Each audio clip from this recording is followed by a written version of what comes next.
Today you are attending the premarital sexual relations seminar. We are here to discuss with you what are the outcomes, positive and negatives, of having premarital sex.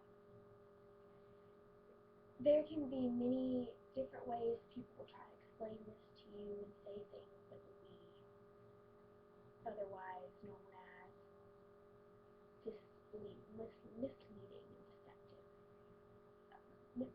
Premarital sex can be considered fun and a way to show your love towards someone else, but here we follow the principle that premarital sex tends to always lead down the wrong path. Premarital sex can lead to STDs, AIDS, and pregnancy, can lead to trust issues, emotional and physical scarring, along with a list of much worse. We want you to know and be aware of everything that could possibly come from having sex before you're married. You could contract a sexually transmitted disease from someone that you are having casual sexual relations with, such as gonorrhea, HIV,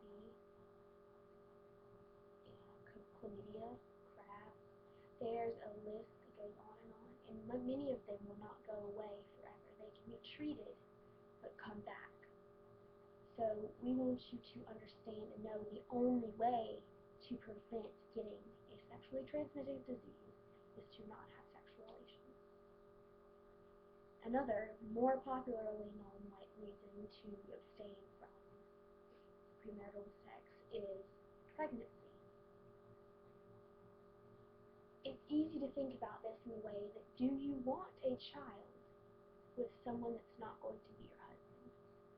You see this guy that you've met, you've been dating him for a few months. Do you really want to have a child with this person right now? Because that's the possibility each time that you have sex, is that you could have a child right then and there. And that is a huge responsibility that you have to think about. So this is another thing that we try to urge young women to think about whenever they're making that decision.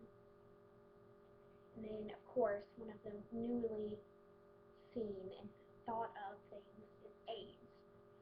AIDS is a huge issue that is life-threatening and almost always causes a life-threatening situation. And it will weaken your immune system, and you will eventually die. And it all can be stopped just by abstaining from sex until marriage. If you'd like to learn more, go to our website at abstain.org. Thank you for your time.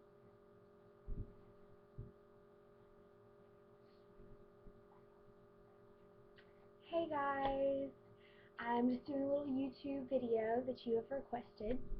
Today we're going to be talking about sex. I wanted to get on a more personal level with a lot of you because I know that we've all had some different experiences with this. Myself, I have not had any, but I know quite a few of the people that have had negative experiences with it. So I want to talk to you if you're on the fence, or you just don't know what to do, or if you're pro, go for it. I have a lot of friends that have been through the whole ordeal and have done things that they are now regretting. And I just want y'all to not have to make that same mistake. You see, there's a lot of times you've just got a new boyfriend, you've been with him a while, and he seems pretty great, but it's only been a couple months, and he's already trying to get you to do something that you don't want to do. He's trying to get you to sleep with him. And I know that this is like, he's wanting you to show that you love him and that this is something that you care about, but the thing is, it's not always the right thing to do. It may not always be the right decision. that may not be something you want to risk. Do you want to risk getting pregnant? Do you want to risk getting HIV, AIDS, or any other sexually transmitted disease? Do you want to risk the emotional scarring that can come from that?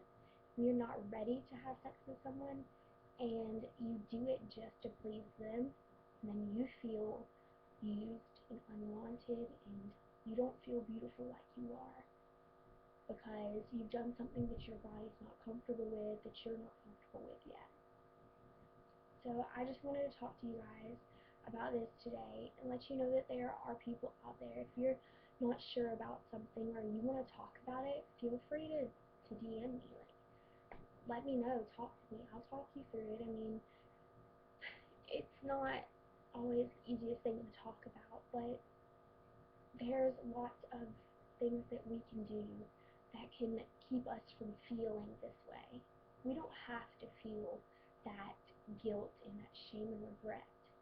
We can feel empowered and beautiful saying no, saying yes, whichever your choice is. If that's the right choice for you, then that's your choice. But there's some of us that don't feel comfortable with things like that, and you don't have anyone to talk to about it. So I just want everyone to know, if you have any questions or you want to talk about anything, feel free to let me know, and I'll help you as best I can. Thanks, guys. Have a good day.